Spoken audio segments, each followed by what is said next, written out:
दोस्तों नमस्कार, मैं हूं B.M. मिश्र और अनसुने किस्से में आज फिर हाजिर हूं एक नई कहानी के साथ।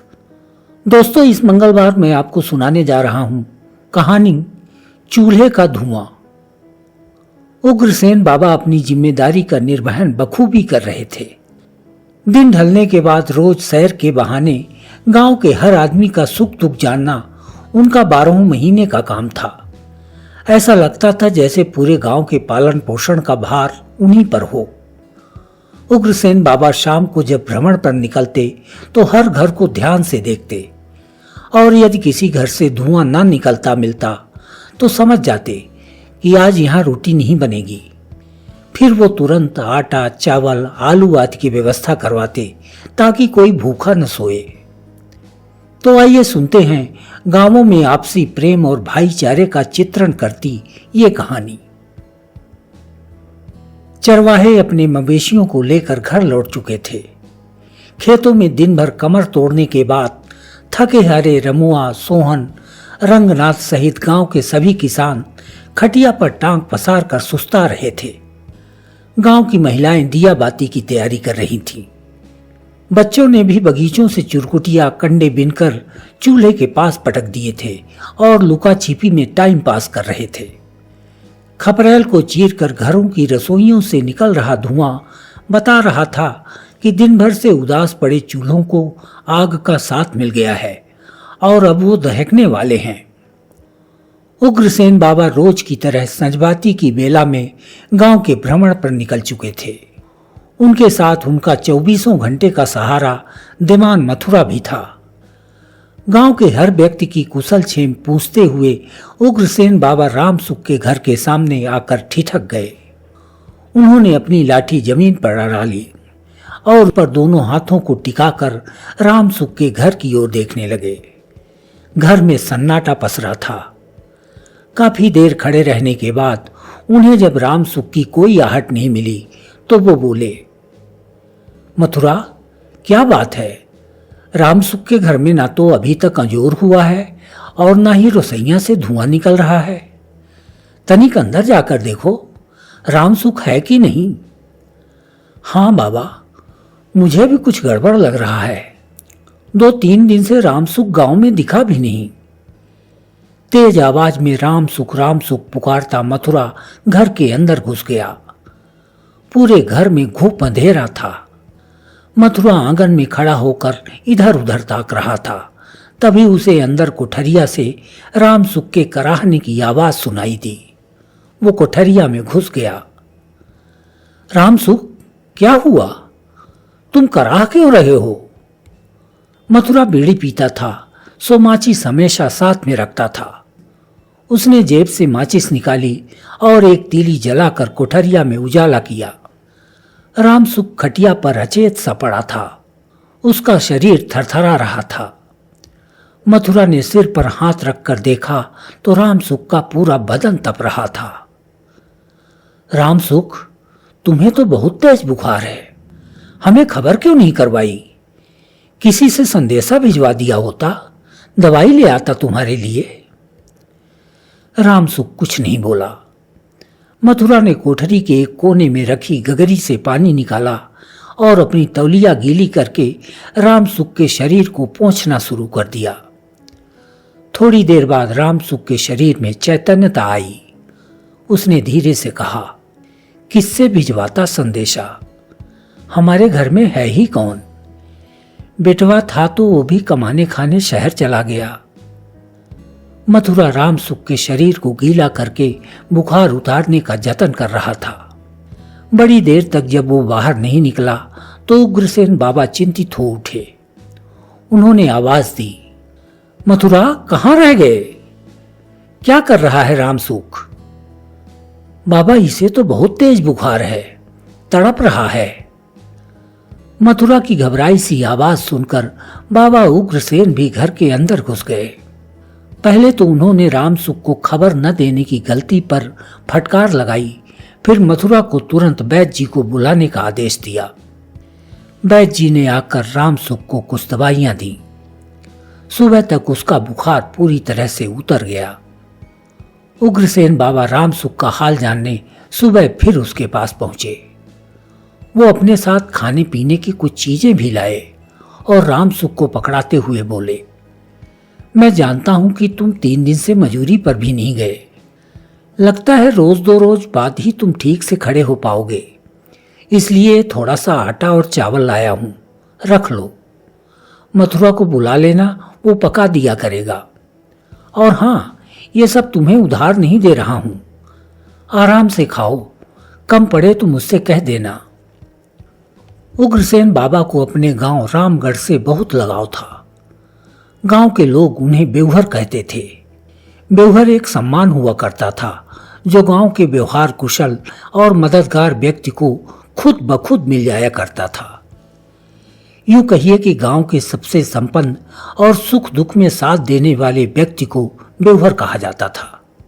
लोग उससे बेहिचक अपनी बात कहते थे। जरूरत पड़ने पर रुपए, पैसे, अनाज और अन्य चीजें बेवहर से ही मांगते थे, कभी उधार तो कभी यूं ही।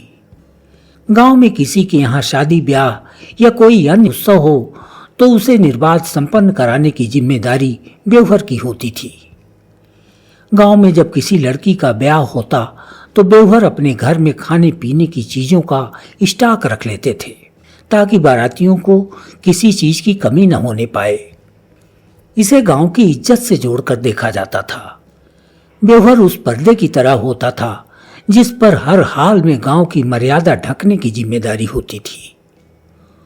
उग्रसेन बाबा भी अपनी जिम्मेदारी का निर्वहन बखूबी कर रहे थे। दिन ढलने के बाद रोज सैर के बहाने गांव के हर आदमी का सुख दुख जानना उनका 12 महीने का काम था। ऐसा लगता था जैसे पूरे गांव के पालन पोषण का भार उन्हीं पर हो। बेवहर बाबा शाम को जब भ्रमण पर निकलते तो हर घर को ध्यान से देखते और यदि किसी घर से धुआं न निकलता मिलता तो समझ जाते कि आज यहाँ रोटी नहीं बनेगी।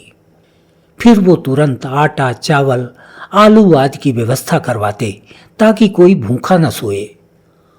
वो अक्सर कहा करते थे, यहाँ कभी यदि किसी परिवार को भूखे पेट सोना पड़ गया तो यह पूरे गांव के लिए बेइज्जती की बात होगी। रामसुख जब ठीक हुआ और काम पर जाने लगा तो वो बेवहर बाबा का दिया हुआ अनाज उन्हें लौटाने पहुंचा। लेकिन बेवहर बाबा ने ये कहकर लेने से इनकार कर दिया कि ये तो मैंने अपना धर्म मानकर तुम्हें दिया था, जब कुछ उधार लेना तो उसे लौटा देना। बेवहर बाबा की उदारता से अभिभूत रामसुख की आंखें नम हो गई थीं। उसने आसमान की ओर अंगूछा फैलाकर कई बार बेवहर बाबा की लंबी उम्र की दुआ मांगी थी। समय के साथ अब उग्रसेन बाबा की उम्र भी ढलने लगी थी। वो धीरे धीरे जर्जर होते जा रहे थे। उनका गांव भ्रमण भी कम हो गया था। गांवों में सरकारी दखलंदाजी के साथ बेवहर का रुतबा भी कमजोर होता जा रहा था। सरकार ने गांव वालों के लिए कई लुभावनी योजनाएं भी शुरू कर दी और उन्हें विश्वास दिलाया कि अब उनकी हर जरूरत का ध्यान सरकार रखेगी। सो बेवहर बाबा की पूंछ परख कम हो गई। वक्त बदलता गया और गांवों ने शहर का चोला ओढ़ना शुरू कर दिया। गांव में रहने वाले लोग जो पहले आदमी हुआ करते थे अब वोट बन गए। गांव प्रमोट होकर पंचायत बन गया। आपसी प्रेम और सहयोग की जगह सरकारी नियम कानून और वादों ने ले लिए। इसी बीच सरकार ने ऐलान कर दिया कि अब गांव में चुनाव होंगे। एक व्यक्ति चुना जाएगा जो गांव का मुखिया होगा। इसे ग्राम प्रधान या सरपंच कहा जाएगा। ग्राम प्रधान गांव के हर व्यक्ति का ख्याल रखेगा। सरकारी रिकॉर्ड में गांव के लोग जो पहले महिला या पुरुष दर्ज थे फटाफट वोटर के रूप में दर्ज हो गए। चुनाव की डुगडुगी भी बज गई। अन्य गांवों की भांति रामपुर में भी चुनावी अखाड़ा तैयार हुआ। इस अखाड़े में लोग 2-2 हाथ करने को तैयार हो गए। गांव गुटों में बंट गया। रामपुर के चुनावी मैदान में ग्राम प्रधानी के लिए 2 गुटों ने दावा ठोका। कुछ ग्रामीणों ने बेवहर बाबा के बेटे समयलाल को उम्मीदवार बना दिया। वहीं कुछ ने एक दूसरे गुट से रामसुख के बेटे रतन को उम्मीदवार बनाया। शहरों से नेता आए और उम्मीदवारों को चुनाव लड़ने के गुर सिखाए गए। समयलाल और रतन को भी दांव पेच सिखाए गए।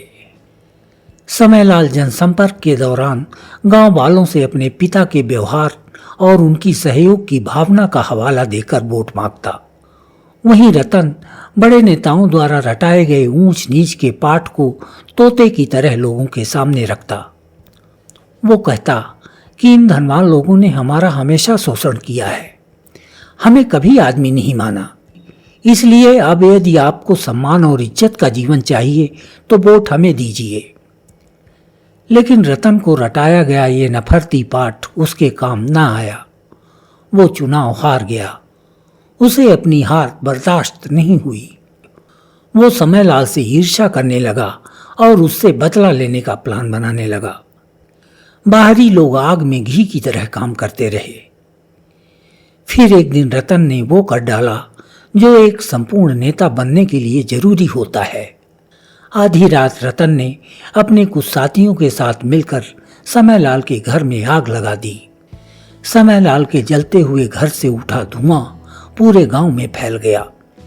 जब ये धुआं जीवन के अंतिम दिन गिन रहे बेवहर बाबा ने देखा तो वो सोचने लगे, मैं तो हमेशा लोगों की रसोई से धुआं निकलता देखना चाहता था। रतन ने ये क्या कर दिया? इसने तो मेरे घर के साथ मेरे सपनों को भी धुआं कर दिया। रतन की लगाई आग में गांव का सद्भाव और आपसी प्रेम राख हो गया। न जाने किसकी नजर लग गई। अब रामगढ़ वो गांव नहीं रह गया जहां हर दिल में प्रेम की शीतलता हुआ करती थी। जो बेवहर बाबा गांव के हर घर को अपने प्यार की फुहार से सींचा करते थे, आज वो खुद अपना घर जलता हुआ देख रहे थे। मित्रों, आपको ये कहानी कैसी लगी? कमेंट बॉक्स में हमें जरूर बताएं। कहानी यदि अच्छी लगी हो तो लाइक व शेयर करना ना भूलें। और हाँ, यदि आपने अब तक हमारे चैनल को सब्सक्राइब नहीं किया है तो कृपया कर लें। अगले मंगलवार हम फिर मिलेंगे एक नई कहानी के साथ। धन्यवाद।